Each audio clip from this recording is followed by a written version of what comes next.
Bienvenidos a todos y todas, soy David Gómez Hidalgo y estáis escuchando el podcast de Cruce de Caminos.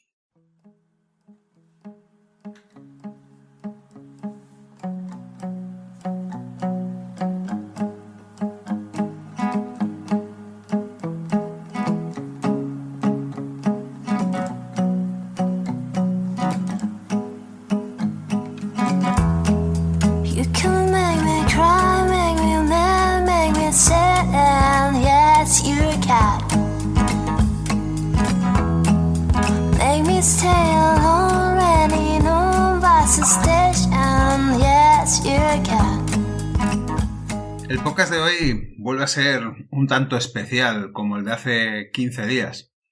Y es una historia que podría parecer que alguien ha ideado para escribir una fantástica novela, pero que en realidad es una historia totalmente real.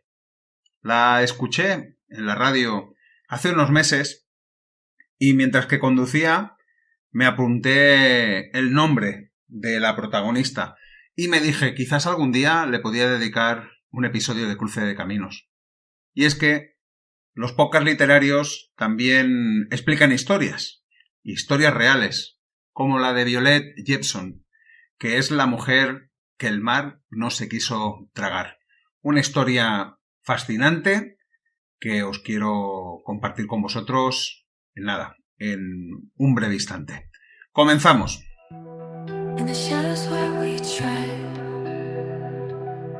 Whispers fall like ghosts in flight. Secrets dance above our heads in the cold and silent night. Dicen que algunos nacen con una estrella y otros con un salvavidas invisible. Violet Constance Jepson fue una de esas personas. Una mujer que desafiaba la lógica, que parecía tener un pacto con la vida. De origen argentino, hija de inmigrantes irlandeses, nació cerca de Bahía Blanca, a finales del siglo XIX. Nadie podría imaginar que aquella niña, frágil y enfermiza, acabaría siendo conocida como Miss Hundible, la mujer que sobrevivió a 3 de las mayores tragedias marítimas del siglo XX. Su historia es la de una superviviente en todos los sentidos. A lo largo de sus más de 80 años, la muerte la rondó muchas veces, pero ella siempre consiguió esquivarla. Violet trabajó como camarera y enfermera a bordo de los barcos más majestuosos de su tiempo, los 3 colosos de la White Star Line, los llamados barcos hermanos, el Olympic, el Titanic y el Britannic, 3 nombres que hoy resuenan en la historia naval como sinónimo de lujo, ambición y tragedia.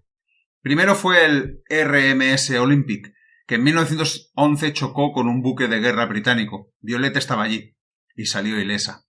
Un año después, en 1912, con apenas 24 años, se embarcó en el Titanic, el transatlántico que prometía ser insumergible. Ya sabemos cómo termina esa historia, pero una vez más, Violet sobrevivió. Y cuando parecía imposible tentar más a la suerte, lo hizo por tercera vez, en 1916, sirviendo como enfermera de la Cruz Roja en el HMHS Britannic. Transformado en buque hospital, se hundió en el mar Egeo. En menos de una hora, la nave desapareció bajo las aguas y Violet volvió a salir con vida. 3 catástrofes, 3 naufragios, 3 veces frente a la muerte.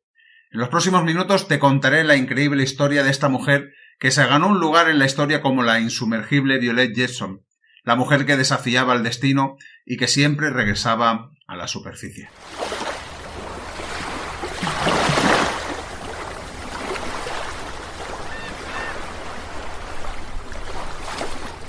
Antes de convertirse en la mujer que burló 3 veces a la muerte, Violet Jepson ya había sobrevivido a su primera batalla, la de la vida misma.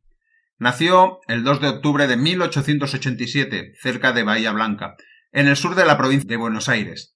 Sus padres, William Jepson y Catherine Kelly, eran inmigrantes irlandeses que habían dejado Dublín para probar suerte al otro lado del Atlántico, criando ovejas en las vastas llanuras argentinas. Violet fue la mayor de una familia numerosa. Se dice que de 6 a 9 hermanos, no se tiene muy claro ese dato, y desde pequeña demostró una fortaleza poco común. Cuando era solo una niña, contrajo tuberculosis, una enfermedad que en aquella época casi siempre era una sentencia de muerte. Los médicos del Hospital Británico de Buenos Aires le dieron apenas 3 meses de vida. Pero su madre no se resignó. La familia se trasladó a Mendoza buscando un clima más seco y allí ocurrió lo inesperado. Violet se recuperó por completo. Contra todo pronóstico, venció la enfermedad. Fue su primera gran victoria. Poco después, la tragedia volvió a tocar a su puerta. Su padre murió, dejando a la familia en una situación precaria. Su madre tomó entonces una decisión valiente, cruzar el océano y empezar de nuevo en Inglaterra. En mayo de 1903, los Jenson embarcaron rumbo a Europa y se establecieron primero en Liverpool y luego en Londres. Violet estudió en un colegio parroquial mientras su madre trabajaba como camarera de barco en la Royal Marine Line, una de las grandes navieras de la época. Pero la historia se repetiría. Cuando su madre enfermó, Violet, que apenas tenía 20 años, tuvo que asumir el papel de sostén de la familia. En 1908, con 21 años, consiguió su primer trabajo en el mar, también como camarera, al bordo del RMS Orinoco de la Royal Marine Line.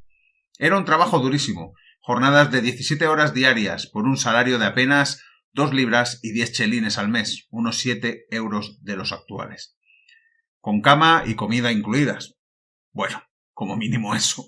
Pero Violet no se quejaba. Su objetivo era claro, mantener a los suyos. Su buena educación, su aspecto pulcro y su dominio del español y del inglés llamaron la atención. En septiembre de 1910, la competencia se fijó en ella y la Bright Star Line, la compañía naviera más prestigiosa del momento, aquella empresa que era sinónimo de lujo, innovación y poder, pues se fijó en ella.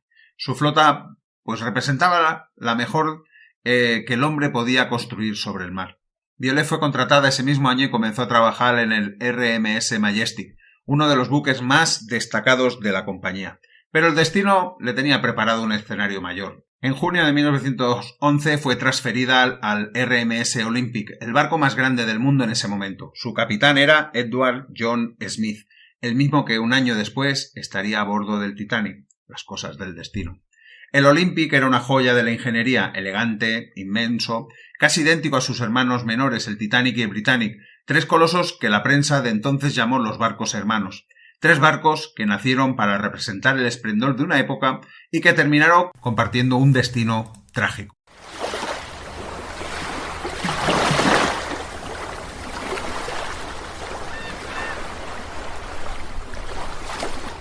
En el verano de 1911, Violet Jeffson parecía haber encontrado su lugar en el mundo. Trabajaba a bordo del RMS Olympic, el orgullo de la Bright Star Line.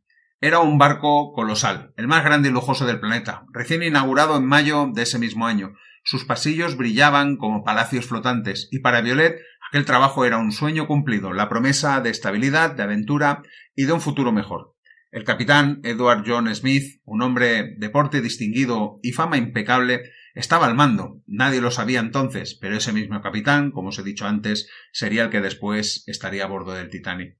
Y entre la tripulación se encontraba también Thomas Andrew, el ingeniero jefe de los astilleros Harland & Wolff, encargado de supervisar la construcción del barco. Andrews era respetado y querido por todos. Violet lo recordaría más tarde en sus memorias como un hombre cercano, amable, que trataba a la tripulación con una humanidad poco común. Pero el destino tenía otros planes. El 20 de septiembre de 1911, apenas unos meses después de su botadura, el Olympic navegaba frente a las costas de Inglaterra, cerca de la isla de Wight, cuando ocurrió lo impensable. Un buque de guerra británico, el Hawke, se aproximó demasiado. El enorme tamaño del Olympic generó una fuerte corriente de succión, una especie de torbellino marítimo, que arrastró al Hawke contra su costado. El impacto fue brutal. El buque militar perforó el casco del Olympic, retorció parte de su estructura y dañó una de las hélices principales. El rugido del choque se escuchó por todo el barco. Violet, como el resto de la tripulación, sintió como el suelo temblaba bajo sus pies. Durante unos minutos reinó el pánico. El mar se colaba por el boquete abierto en el casco, y muchos pensaron que el barco no resistiría, pero el Olympic era un gigante con suerte. Pese a los destrozos, consiguió mantenerse a flote y regresar por sus propios medios al puerto de Southampton. Fue un milagro sin víctimas ni heridos. Para Violet, aquella fue la primera experiencia catastrófica en el mar, y aunque podía haber sido motivo suficiente para abandonar aquella vida, no lo hizo. En sus memorias, publicadas años después bajo el título Sobreviví al Titanic, recordó que era feliz trabajando en el Olympic y no quería cambiar de barco. Pero el destino insistió en cruzarse en su camino con la tragedia. El Olympic sobrevivió al choque, su hermano mayor, el Titanic, no correría la misma suerte. Aquel accidente de 1911 fue, sin que nadie lo supiera, el prólogo de una historia mucho más oscura. Y Violet, sin imaginarlo, estaba a punto de embarcarse en el viaje más famoso y más fatídico de todos los tiempos.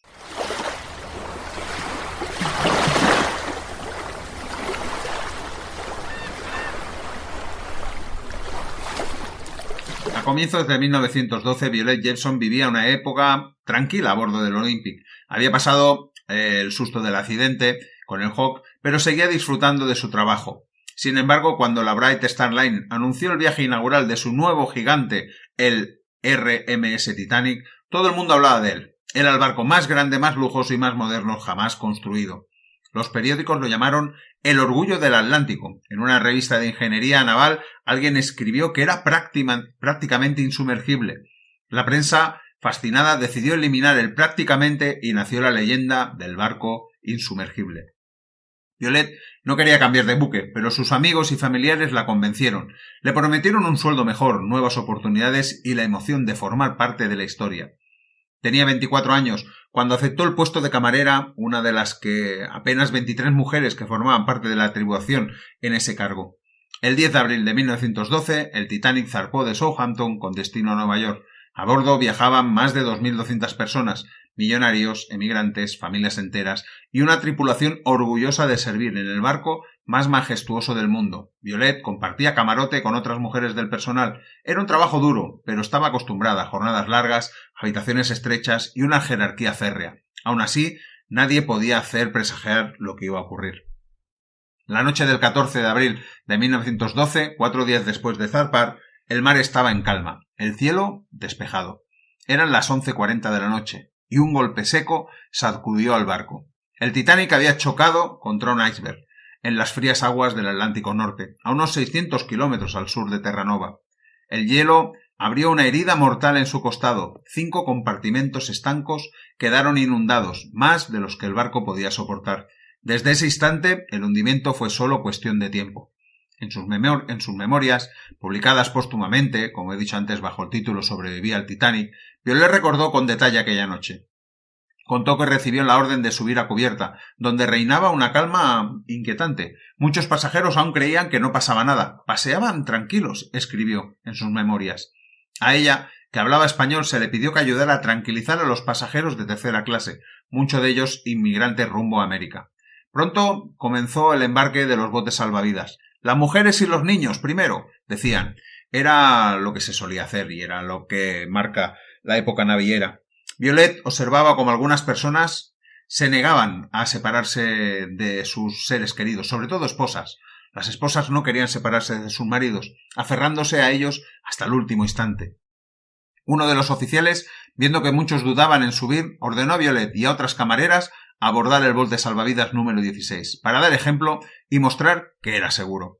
Ella obedeció. Mientras el bote descendía por el costado del barco, un oficial le lanzó algo envuelto en una manta. «Señorita Jepson, tenga, cuide este bebé», le gritó. Durante 8 horas, Violet sostuvo al pequeño contra su chaleco salvavidas de corcho, mientras que el bote número 16 se balanceaba en la oscuridad, rodeado por los gritos de quienes se hundían en el agua helada. Finalmente, al amanecer, fueron rescatados por el RMS Carpathia. Violet estaba extenuada, empapada y temblaba de frío, pero su vida aún estaba con ella, y aún con el bebé en brazos. Horas después, ya salvo en el barco, una mujer se acercó a ella, le arrancó el niño de los brazos y desapareció sin decir palabra. Violet supuso que debía ser la madre, y que lo había dejado encubierta en medio del caos. De las 2.228 personas que viajaban al bordo del Titanic, 1.523 murieron. Solo unas 700, Violet entre ellas, se salvaron. La tragedia conmocionó al mundo. A partir de entonces las leyes marítimas cambiaron. Los barcos estarían obligados a llevar botes salvavidas suficientes para todos los pasajeros. Pero nada pudo borrar la imagen de aquella noche. Las luces apagándose, la música deteniéndose, el monstruo de acero hundiéndose lentamente en las aguas del Atlántico. Y contra toda lógica, Violet volvió a sobrevivir. Ni el miedo ni el mar lograron apartarla de su destino. Poco después regresó al trabajo con la misma compañía, la Bright Star Line. Aún le quedaba por vivir un tercer naufragio.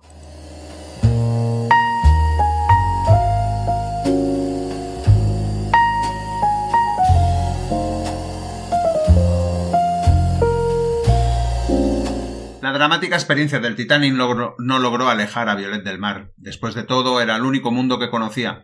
A pesar del miedo, de los recuerdos y de los fantasmas que debieron acompañarla, regresó a trabajar para la Bright Star Line. El destino aún no había terminado con ella. En 1914, el tercer gran buque de la compañía, el Britannic, fue votado con la promesa de ser el más seguro jamás construido. Habían aprendido de los errores del Titanic, compartimientos estancos más altos, más botes salvavidas, mayor potencia, más estabilidad. Era el orgullo de la ingeniería naval británica, pero apenas pudo cumplir su propósito civil. El estallido de la Primera Guerra Mundial lo cambió todo. El Britannic fue requisado por el gobierno británico y convertido en un buque hospital. Su brillante casco blanco, adornado con una enorme cruz roja, navegaba por el Mediterráneo trasladando heridos del frente de Galípoli. Violet se unió a la tripulación en 1915. Esta vez no era camarera, sino enfermera de la Cruz Roja. Había cambiado el uniforme de servicio por el de asistencia humanitaria, pero seguía rodeada por el vaivén del mar y el eco del metal. Era su tercer barco en mano, su tercer encuentro con el destino. El amanecer del 21 de noviembre de 1916 la encontró en el mar Egeo, frente al canal de Kent. La luz era tranquila, el mar calmo, hasta que una explosión brutal quebró el silencio. Las cubiertas se estremecieron, las enfermeras, los médicos y los marineros corrieron por los pasillos intentando entender qué ocurría. Algunos gritaron ¡Torpedo!, otros hablaron de una mina. A día de hoy, los historiadores creen que el Britannic chocó contra una mina submarina alemana. El impacto fue devastador. Aunque el barco había sido reforzado, el agua entraba con una rapidez impecable. La proa comenzó a hundirse por el costado de babor. El Britannic se escoró peligrosamente y, pese a todos sus avances técnicos, se fue a pique en tan solo 55 minutos, 3 veces más rápido que el Titanic.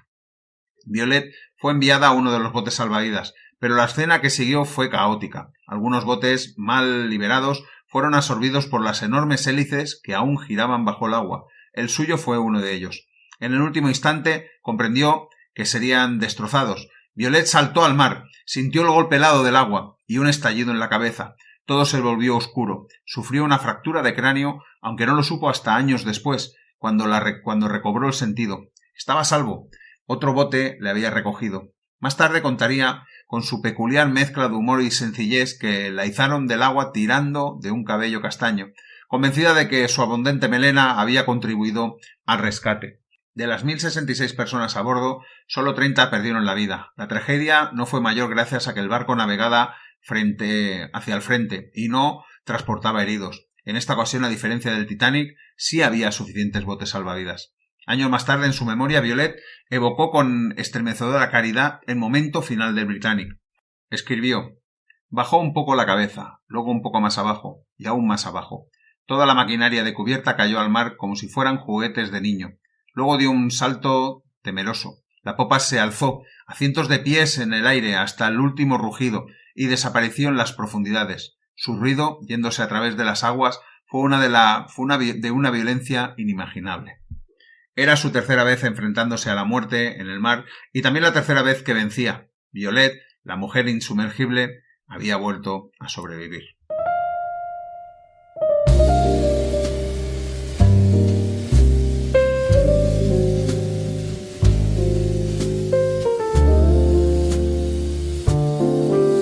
A pesar de haber sobrevivido a 3 grandes desastres marítimos, Violet Jepson no abandonó el mar. Lo curioso es que después de Britannic no volvió a embarcarse, sino que regresó al mismo buque con el que todo había empezado, el Olympic, el único de los 3 hermanos que logró mantenerse a flote.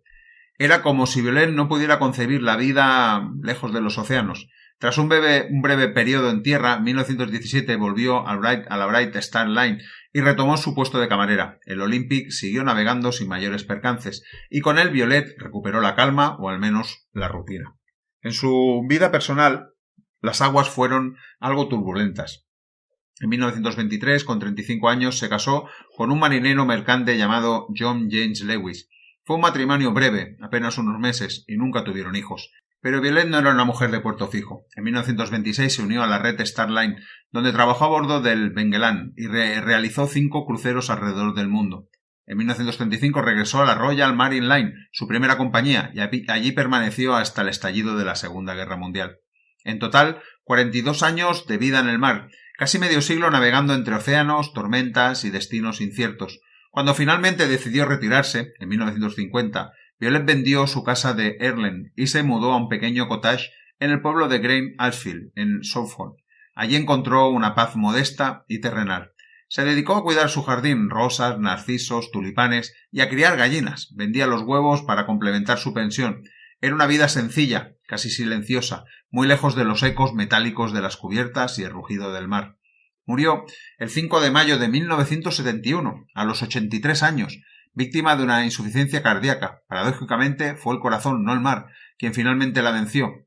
Las tres catástrofes en alta mar no pudieron hacer. Lo logró una dolencia doméstica discreta y casi amable. Pero su historia no terminó ahí. En los años 30, Violet había dejado escritas sus memorias, que sus sobrinas publicarían muchos años después, en 1997, bajo el título, ya lo sabéis, de Sobrevivir al Titanic. En ellas contaba su vida con una serenidad sorprendente, sin dramatismo, sin buscar gloria, como si todo lo vivido, incluso el miedo, hubiera sido simplemente parte de su trabajo. Y sin embargo, su figura siempre provocó debate. Entre sus compañeros, algunos la veían como una mujer bendecida por la suerte, otros como una especie de talismán invertido, un gafe, una mujer a la que, por desgracia, seguían con obstinación. Una de ellas, Olivia Graham, llegó a decir que la mala suerte iba donde Violet iba, recordando cómo perdió a sus padres, a su marido y a varios de sus hermanos. Quizás nunca lo sepamos. ¿Fue Violet una mujer con suerte extraordinaria o simplemente alguien a quien el mar se negó a tragar? Tal vez ambas cosas, porque hay vidas que desafían la lógica, y Violet, la insondible, la insumergible, fue sin duda una de ellas. Y aquí llegamos al final de este capítulo. Espero que la historia de Violet os haya gustado, como mínimo interesado. Yo creo que es una historia muy chula y por eso la quería traer al podcast para compartirla con todos vosotros, con todas vosotras. Y nada, ya sabéis que si os ha gustado, pues la podéis recomendar y sobre todo dejarme un like para que otra gente se dé cuenta de que habéis pasado por aquí, habéis escuchado y además os ha gustado. Pues nada, hasta la próxima, ya lo sabéis, sed felices, disfrutar de vuestras lecturas. Chao, chao.